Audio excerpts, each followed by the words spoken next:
is furious. Zelenskyy humiliated the delegation that Putin sent instead of himself to Istanbul for negotiations. It has begun. On the day of the negotiations, Russia launched a major summer offensive along the entire front line. The goal is to occupy the outskirts of Kyiv. At Trump's request, Zelenskyy was not invited to the upcoming NATO summit for the first time. In the occupied territories, Russia is teaching Ukrainian children military skills in order to kill Ukrainians. A Russian tennis player was shamefully booed by the audience at a competition in Italy. For the first time in Ukraine, a naval drone capable of shooting down aircraft was unveiled. Hello, my name is Veronika Veremieva, and before we begin, subscribe to our channel and like this video if we've caught your interest. Things are about to get intense. Negotiations in Istanbul between Ukraine and the Russian Federation have taken place, and there are already some initial results. But first, let's talk about what led up to this. So even before these talks began, they were already being called hopeless, with no chance of a breakthrough.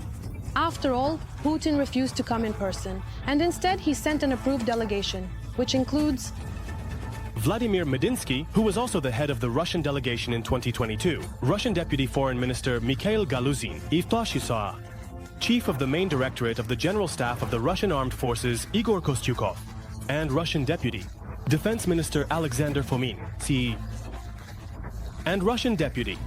Who are these people, you might ask? Well, this is the first time we're hearing about them too. As we can see, Putin deliberately lowered the level of the delegation, supposedly to insult Zelenskyy and at the same time demonstrate his attitude toward the subject of the meeting. The level of the Russians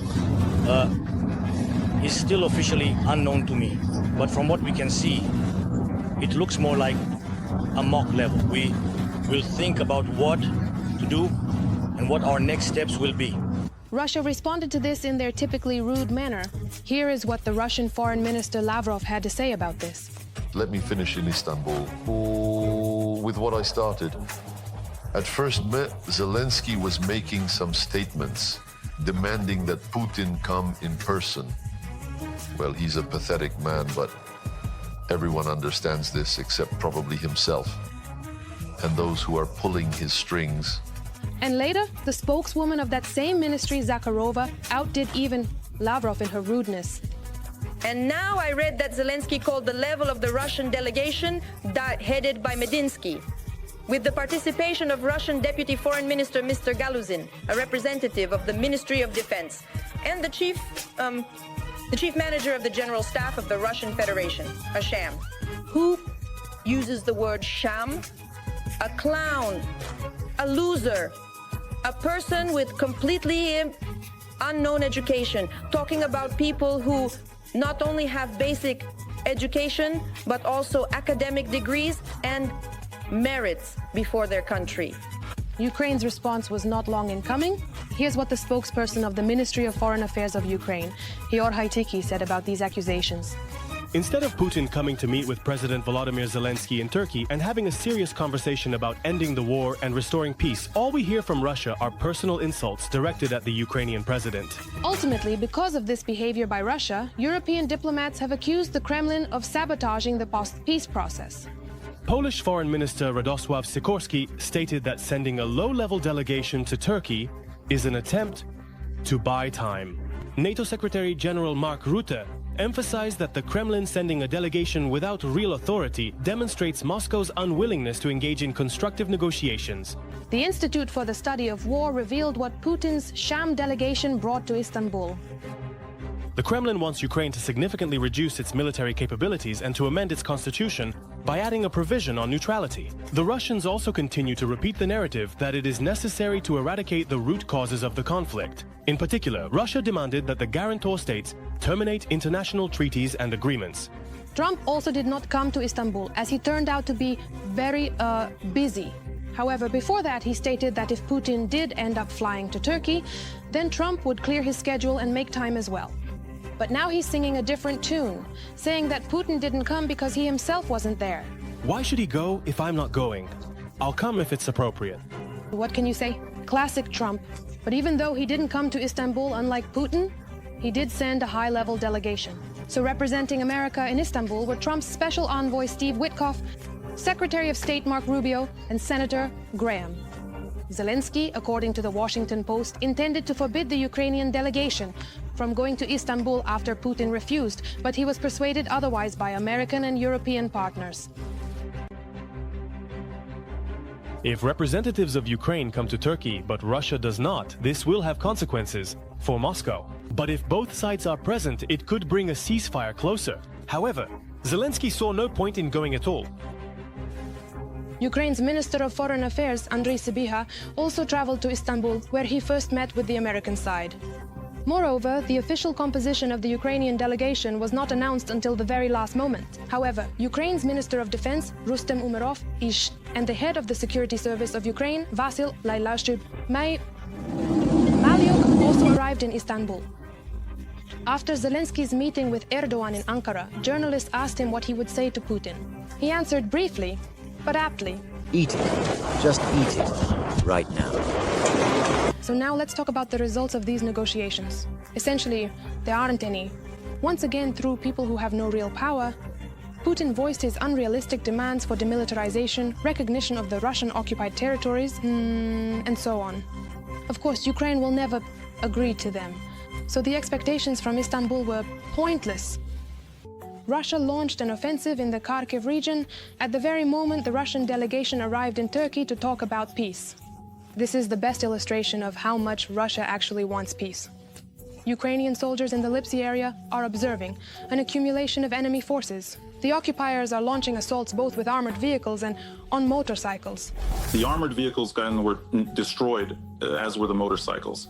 The infantry dismounted, and at the moment, our units are working on eliminating these enemy infantry groups. With each passing day, the situation in the Sumy region worsens as Russia intensifies attacks with FPV drones and guided bombs. The situation in the Sumy region, it keeps getting worse and worse every day. The enemy continues to relentlessly bombard the Sumy region with guided aerial bombs, uses its Shahed-type attack drones, and is also actively deploying FPV drones. In this direction in particular, the enemy is effectively and actively using fiber optic FPV drones. The situation is getting worse with each passing day. This essentially marks the beginning of the very Russian summer offensive that has been talked about for months. Ukrainian military personnel are making this statement. However, Putin's appetite is not limited to just these territories. He wants to seize everything, all the way to the outskirts of Kyiv. This is reported by CNN, citing its own sources. He will try to seize all the land he can possibly get and will make every possible effort. As Ukrainian military personnel write, Putin does not need peace right now, since it is no coincidence that he has been preparing for a major summer offensive. Already, the situation at the front is getting more complicated with each passing day. And not only in the Kharkiv region. Things are also very difficult now in the Pokrovsk direction. A soldier with the call sign Graf shares the details. Right now, the situation is quite tense. The enemy is carrying out a lot of assault actions, which sometimes lead to them capturing our positions, but this happens rather rarely. But still, they do achieve some partial success due to the fact that they have a lot of manpower and have now brought in reserves to this direction. The situation is quite difficult. Recently, Ukrainian soldiers wrote that Russia is trying to outflank Pokrovsk. The enemy has just over 2 kilometers left to reach the border with Dnipropetrovsk region. That is why forced evacuation has already begun in the Sinelnikivsky district of Dnipropetrovsk region. Every voice matters. Join our community, support independent journalism and help us bring you the truth from Ukraine. Become a member of Ukraine Today. Join us now. The forced evacuation from Sinelnikivsky district has been completed. It lasted from the end of April and affected 7 villages in the Mezhivska and Novopavlivska communities. Those are the places where it is too dangerous due to Russian attacks, and therefore, children have no place there. To understand the overall picture, the military reports that the Russians have become more active on almost all fronts. And there are clear reasons for this. It seems that the Russians, before the negotiations, decided to throw all their infantry and motorized infantry reserves onto the battlefield. Oh, and here is a telling example of what Russia is turning once prosperous Ukrainian cities into. This is Toretsk in the Donetsk region before and after Russia came there. once, more than 35,000 people lived there. Ticket to freedom on the Zoom on Res. Healthcare system change. For a team to hear what the Rebu team, audios record sales force at next shop and prep them. Throughout the entire weekend, take the opportunity to carefully reflect on the matter at hand and then make sure to set aside some dedicated time to thoroughly discuss the appropriate people. Ukrainian soldiers, despite this, are holding the front. The enemy has not made any significant advances. However, I repeat, it is very difficult there right now, especially in Pokrovsk and Kostiantynivka. Give a like to support our heroic defenders. They are true heroes. For the first time in 3 years of full-scale war, the president of Ukraine was not invited to the NATO summit. And do you know the reason? To please American President Trump, according to the publication Percent to You Breeding Life Wheat Percent. Most European leaders were expecting to meet with Zelenskyy at the summit.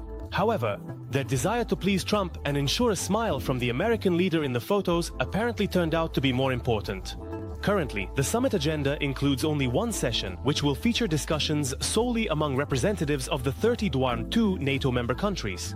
According to one of the sources, the White House expressed doubts about whether it was worth allocating a separate agenda item for Ukraine. However, Ukraine was not removed from the list altogether. One of the sources for this publication assured that official Kyiv will still participate in one form or another. It is likely that the Ukrainian delegation will be invited to public events surrounding the summit, at the same level as other alliance partners, including the informal leaders' dinner. Permanent guests from Australia, Bosnia and Herzegovina, Japan and South Korea are usually invited to these events. What do you think? Why doesn't Trump want to see Zelenskyy at the NATO summit? I'm waiting for your comments under this video. And next is a story about crime and punishment. I'm convinced that those Ukrainians who don't believe in karma definitely believe in the armed forces of Ukraine. Here in these shots, a Russian soldier talks about the daily life of occupiers on Ukrainian soil. And in fact, while he was talking about the previous strike, something happened. No spoilers. It's better if you see for yourself. We're already sitting in the basement, and I just want to register, so I go out, not caring. I would be there in nature. Shit myself. So I go out, sit down, and start watching. Well, more precisely, I hear to how that cassette opens up and helper. Well, the content definitely turned out impressive. Give a like to the Ukrainian soldiers for the special effects. Russia is turning Ukrainian children in the occupied territories into potential soldiers for the Russian army, and the scale is staggering. Just in the occupied Luhansk region, Russia has recruited more than 6,000 children into the so-called Yunarmia Association, where young minds are indoctrinated with propaganda and taught to make Ukrainian children fight against Ukraine. At the moment, there are as many as 102 such Yunarmia units operating there. But Russians are not only indoctrinating other people's children with propaganda. Just imagine, in Russia they have created a political program for preschoolers. The launch of such a show was announced by the well-known Kremlin propagandist Vladimir Solovyov. Solovyov's program is part of a large-scale state strategy to raise a new generation that is completely loyal to the Putin regime. With such propaganda products, the Russian authorities are trying to establish total control over the minds of the population. The Kremlin expects that in the future, these trainees will become obedient soldiers of the regime, supporting wars, repressions, isolation, and any decisions made by the authorities. And here is the cartoon itself, for which an entire animation studio was created. Man 1. Why is there a call on Yandex Telemost? Man 2, because your Skype is dead. That's how it is. Guy 3, friendship. Guys, I'm inviting everyone to relax in Istanbul on May 15th. Man 4, gifts from Istanbul for friends. Militarization and propaganda from the cradle. No one believes anymore that Russia wants peace. The reaction they deserve. Russian tennis player Daniil Medvedev was loudly booed at the tournament in Rome. Even his neutral status didn't help. He tried to calm the angry crowd somehow, but that only made the audience even more outraged. He did receive some applause, but only when Medvedev made mistakes during the match.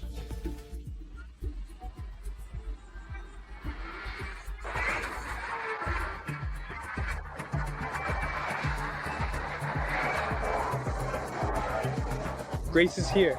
Such passionate support definitely helped the Russian tennis player lose the match that day. That's what it's like to be a representative of a terrorist How country, the era of sea hunters. Ukraine has revealed what it uses to destroy the naval and air fleets of the Russian Federation. For the first time, strike naval drones that have already changed the course of the war in the Black Sea were publicly presented in Kyiv. The team from the main intelligence directorate, led by Kirilo Budanov, showcased a deadly lineup of Magura drones, from the famous Magura U-V5 to the unique V-U-7, which, for the first time in history, destroyed a combat aircraft with a missile launched from the sea. Magura naval drones. This is cutting-edge technological weaponry, thanks to which the special unit of the main intelligence directorate, Group 13, managed to turn the situation in the Black Sea in Ukraine's favor. Let's wish the GUR operatives and their sea phantoms success at sea. If it weren't for the armed forces of Ukraine, this film wouldn't exist. The film 2,000 Meters to Avdiivka by Oscar-winning Ukrainian director Mstyslav Chernov was screened as part of Ukraine Day at the Cannes Film Festival. While presenting the film, Chernov expressed his gratitude to the Ukrainian military. It is an honor for me to represent Ukraine alongside talented Ukrainian and French directors at the Cannes Festival. These days, as negotiations are underway about peace, about Ukraine's future, about its land, I want the world to remember that every meter, every patch of this land is someone's blood and life.